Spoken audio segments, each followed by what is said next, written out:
Irish kings would be crowned and stuff. But it's this ancient site, and they discovered it sort of like farmers were digging in fields, and they started coming up with these weird white round boulders, which were clearly not from that, because it's in the middle of Ireland. These were like beach boulders, and they were like big and white and round. And they dug a little further, and they uncovered this huge thing, and it's this big round structure.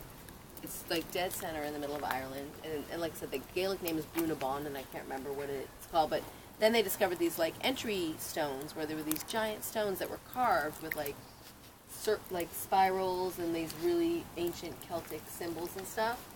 And one of them was an entry stone across the entrance to this place. And they realized there was I can't remember what they called it, but like a light box above the door. And only on the winter solstice, the sunlight shines through that spot and goes all the way to the back. So when you enter Brunabon, it's like this chamber that goes straight back in.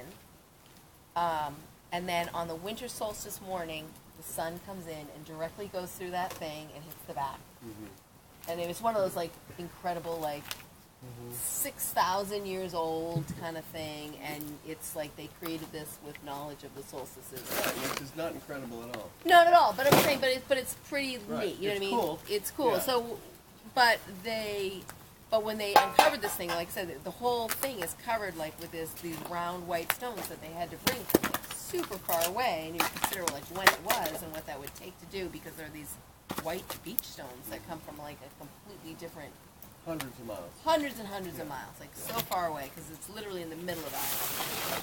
Anyway, it's so incredible. That's the thing. Is like you always hear this in school, and all these scientists and are like, oh my God, you know. I mean, I get the thing about where they lifted the 30,000-pound rock 18 feet in the air. That's incredible. But like, you know, the fact that they knew the world was round, or that this winter, all that stuff is just basic. Because people have had the same size of brain and body and intelligence for 150,000 years. What kind of makes it interesting is that they then like had this knowledge, but then there was a point at which people sort of went backwards and sort of unknew these things, or chose not to know them, and had to sort of rediscover them later because they were squelched. I suppose, but the fact is, like, yeah, it's just like people have been intelligent for 150 Heather, don't put a leaf in the fire. And like anytime, like any sort of group or tribe of people, you know, got ahead of the game enough where they could like chill out and think about the world for a while, you know? I know, that's fun right there. Just really I don't know, like, they're going to figure out that the world is round and the thing goes around this, and that, you know, it's not that hard to figure out just from observing for a little while with an intelligent, curious mind that cared.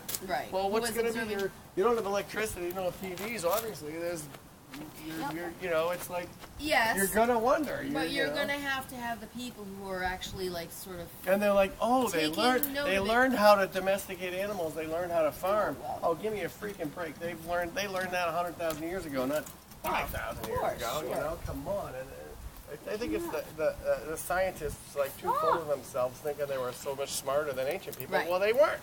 There was geniuses back then too. Well, absolutely. Yeah. But, you know, to kind of like, so anyway, it's pretty neat. So the ability to, you know, carry a bunch of stones a few hundred miles is really a peanut, actually. Of course, because, I mean, yes, but except you look and you think people, but you also have to appreciate that people were much more in a survival mode. I guess we should go in for dinner. Sometimes they weren't, sometimes they weren't. You know, good times and bad times, right? True. Yeah, the car comes in and you have a break. Don't put any more logs in the fire, hon. Why? Because we're all going inside now. We'll save them. Hey, say good night. Good night, Kelly. Wait, we're going to sleep now? In a minute. You got to go to school in the morning. Okay, say good night.